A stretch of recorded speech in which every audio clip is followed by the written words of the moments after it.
कि अभी हमारे लोगों को उतनी समझ नहीं है कि हमें जागरण करना किसका है। जागरण तो हमें जन जागरण किसने दिया? यदि हमारे बीच में परम पूज्य बाबा साहब ना होते हैं तो क्या हमारी ये हालत आज होती जो हम सूट बूट में खड़े हैं? तो ये तो धन्य हो परम पूज्य बाबा साहब की। तो हमें जो जागरण करना है या उनके जो बताए रास्ते पे चलना है वो तो परम पूज्य बाबा साहब के मार्ग पे चलना है। और जो परिवार चल रहे हैं, जो बुद्धिज्म को एडॉप्ट कर रहे हैं, लेकिन यहाँ मैं ये जरूर कहूँगा कि हमारा भारतीय संविधान ये इजाज़त नहीं देता है कि हम किसी धर्म विशेष की किसी भी क्रिटिसाइज करें। हम सिर्फ अपने धर्म की अच्छाई पे बात करें। भगवान बुद्ध का जो मार्ग है, संत कबीर, संत रविदास, महात्मा ज्योतिबा फुले साहब, सावित्रीबाई फुले, बाबा साहब और मान्यवर कांशीराम साहब ने सबने संघर्ष किया है, बहुजन मूवमेंट के लिए काम किया है, बहुजन समाज को जगाने के लिए अपना पूरा जीवन लगाया है। तो हमारे समाज को उनको पढ़ना चाहिए, कैडर कैंपों में भाग लेना चाहिए। और जैसे जैसे समाज आगे बढ़ेगा, जागरूक होगा, तो ऑटोमेटिक वो इन चीज़ों से दूर हो जाएगा। यानी बहुजन समाज पार्टी की जब सरकार बनी और माननीय बहन जी उत्तर प्रदेश की 4 बार सीएम बनी, तो हमारा बुद्धिज्म और अम्बेडकरवाद भी पूरे उत्तर प्रदेश में फला फूला। तो ये एक नेता की सोच के ऊपर डिपेंड होता है कि आखिर हमारी सोच क्या है, और इस सोच के लिए जो ताकत है, हमें उस ताकत को समझने की ज़रूरत है। मैं यहाँ यही आप लोगों से कहना चाहता हूँ और देश के लोगों को ये संदेश भी देना चाहता हूँ। मैं 2 लाइन बोलना चाहूँगा 2 महापुरुषों के लिए कि जहाँ बाबा साहब की बात हो रही है तो मैं 2 लाइन बोलता हूँ कि अगर बाबा साहब ना होते तो इस देश का मानवतावादी संविधान ना होता, और अगर इस देश का मानवतावादी संविधान ना होता तो साथियों हम करते गुलामी लगाते झाड़ू, हमारे हाथों में कलम ना होती, या अगर हमारे बाबा साहब ना होते। और उसके बाद यदि यहाँ बहुजनों को जगाने का काम किया, अगर मान्यवर कांशीराम साहब ना होते तो इस देश की सोती कौम जगी ना होती, और अगर इस देश की सोती कौम जगी ना होती तो आज पूरे भारत में जय भीम का डंका गूंजा ना होता, अगर साहब कांशीराम ना होते। और साहब का नारा था कि वोट हमारा राज तुम्हारा, वोट हमारा राज तुम्हारा, नहीं चलेगा नहीं चलेगा का जब ये नारा साकार हुआ तो उत्तर प्रदेश में 4 बार बहन जी सीएम बनी साथियों। और जब उत्तर प्रदेश में 4 बार बहन जी सीएम बनी तो हमारे बहुजन समाज में जन्मे संत महान पुरुषों का इतिहास, चाहे वो नोएडा हो, दिल्ली हो या लखनऊ हो, बहुजन समाज में जन्मे संत महान पुरुषों का इतिहास जिंदा हुआ। ये जो आज नोएडा सेक्टर 37 का जो बुद्ध विहार है, यहाँ पे जो भीम संकल्प दिवस के रूप में जो कार्यक्रम का आयोजन किया है, जिसमें हमारे दिल्ली की सभी एनसीआर की जो महिलाएं हैं, जिनका नेतृत्व हमारी भीम शेरनी जगरोशनी जी कर रही हैं, तो इस कार्यक्रम का उद्देश्य है कि हमारी महिलाओं के अंदर एक जागरूकता लाना, उनको ये एहसास कराना कि आज हमारे जीवन में जो खुशहाली है या जिस तरह से हम प्रोग्रेस कर रहे हैं, तो ये परम पूज्य बाबा साहब की देन है।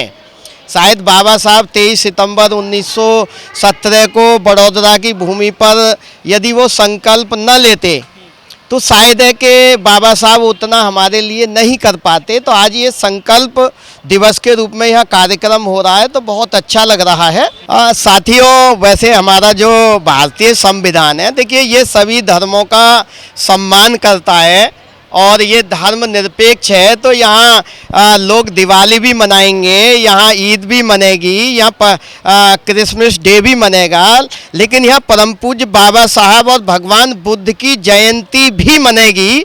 सवाल इस बात का नहीं है कि कहाँ किस तरीके की जोरों से तैयारी चल रही है, सिर्फ सवाल ये है कि हम किसको फॉलो करते हैं। आज हमारी जो हालत में जो सुधार हुआ है वो परम पूज्य बाबा साहब की बदौलत हुआ है, और बाबा साहब ने हमें बौद्ध धर्म का मार्ग दिया है। तो हमारे जितने भी अम्बेडकरवादी लोग अपने को बनते हैं या कहते हैं कि हम अम्बेडकरवादी हैं, हम बुद्धिस्ट हैं, हम बहुजन मूवमेंट को चला रहे हैं, तो उनसे मेरा कहना ये है कि हम भी भगवान बुद्ध और परम पूज्य बाबा साहब की जयंतियाँ या उनकी कार्यक्रम भव्य तरीके से निकालें। हमें कौन रोक रहा है? ये भारतीय संविधान ने सबको स्वतंत्रता दी है।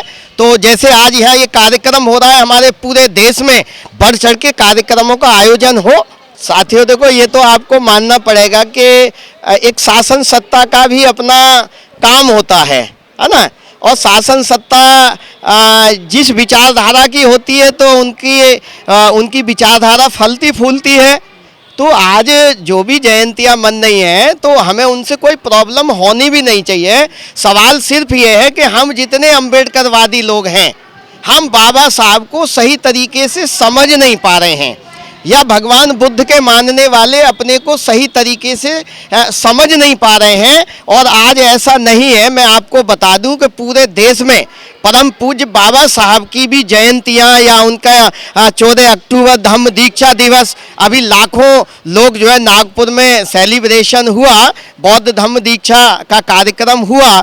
अभी हम 23 सितंबर 2023 को बड़ोदरा संकल्प भूमि पर यही श्रद्धेय जगरोशनी जी की टीम और उसका संचालन भी मैं वहाँ किया, तो वहाँ भी कम से कम 50,000 लोग थे, जहाँ हमने जो है संकल्प भी दिलवाया कि बाबा साहब ने तो संकल्प लिया, लेकिन हम आज क्या संकल्प करते हैं जिससे हम समाज को सही दिशा दें।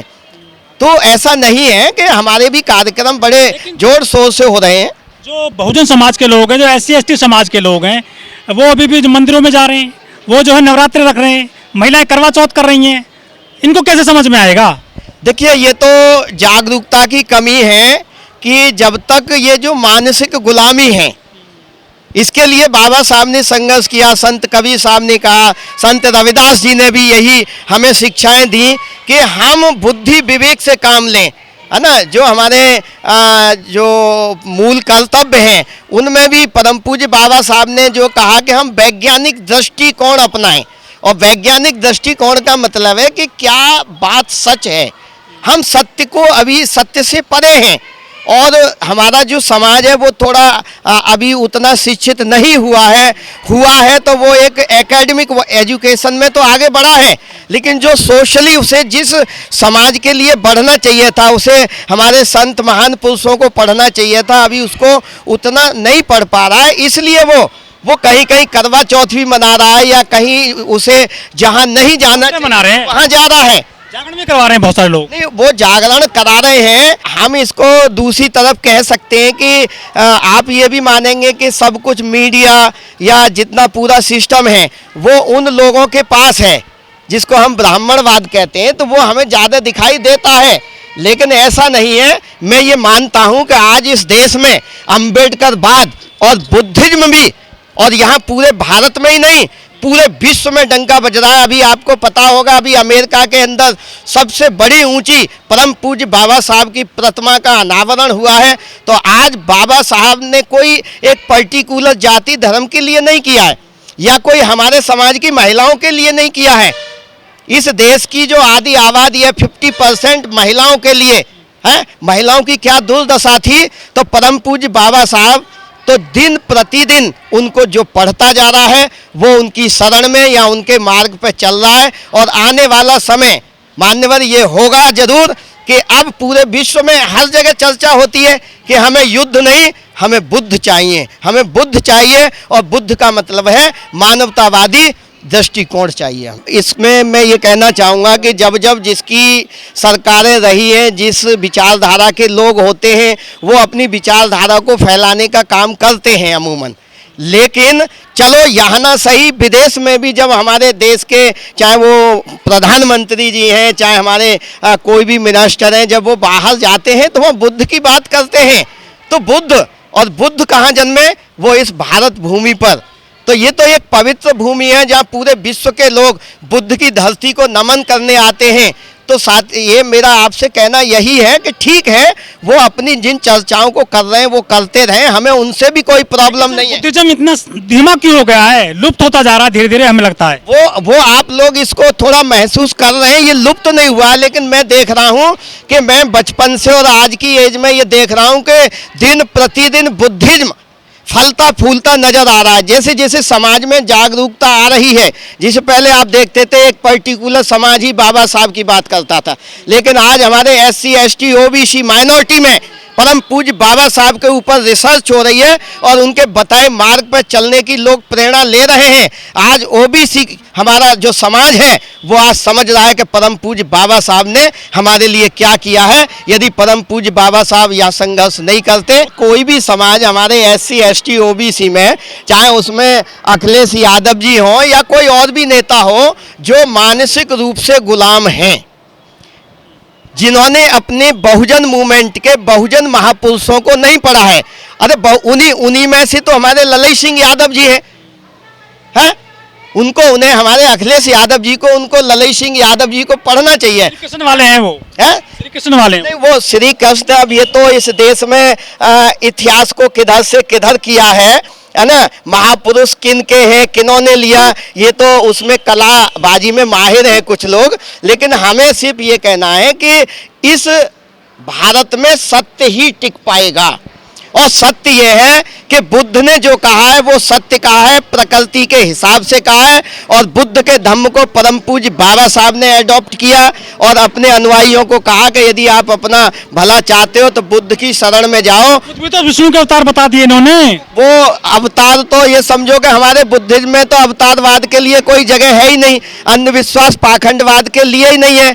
अब कल को यदि वो किसी को, हमारे किसी नेता को भी ये कह दे कि भाई ये तो हमारा नेता है या ये तो हमारा खानदानी है, तो भाई ये तो उनका शुरू से, इसी को तो अंधविश्वास पाखंडवाद कहते हैं कि इसको हमारे समाज को सच समझने की जरूरत है। सबसे पहले तो मैं अपने आपको धन्यवाद देना चाहता हूँ कि आप हमारे कवरेज के लिए बहुत बहुत साधुवाद, बहुत बहुत धन्यवाद। आपने कहा कि ब्राह्मणवाद ज़्यादा तेज गति से फल फूल रहा है या हमारा अम्बेडकरवाद। आप इसी बात से अनुमान लगा सकते हो कि जिस समाज की बहनें, जिस समाज की बेटियां प्रोग्राम कर रही हैं, वो समाज कितना फल फूल रहा होगा। जिसमें हमारे बाबा साहब का 50-50 हो रहा है, तो उसी से अनुमान लगा सकते हो। आपने कहा कि बौद्ध धर्म विलुप्त हो जा रहा है, नहीं, मैं इसको नहीं मानता। बौद्ध धर्म विलुप्त नहीं हुआ, बौद्ध धर्म बहुत तेज गति से बढ़ रहा है और उसका जीता जागता उदाहरण है।